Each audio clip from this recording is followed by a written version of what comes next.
tell you what, 152's throwing it down. He got you that time. He came right over top. But yeah, I got it on there. It's rolling right now. Take it up to channel 30. Take it up 2 channels.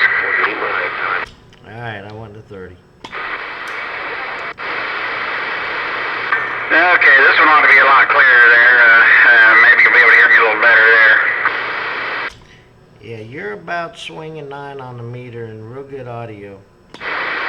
Alright, well I got about, yeah, you're right at the edge of the red, probably 15 over on me up here, so yeah, you're definitely sounding good there, no doubt.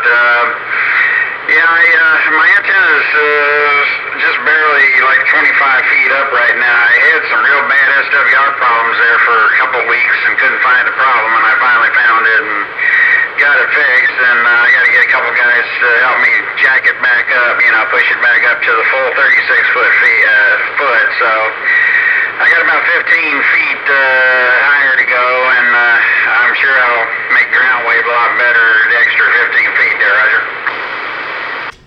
Yeah, that'll definitely help.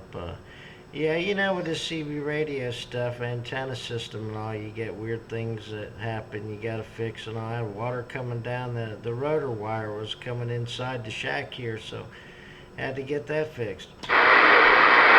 I heard that, yeah. I'll tell you, these things can be a headache sometime, all these radios and stuff. I'm hoping to get my Cobra 29s back.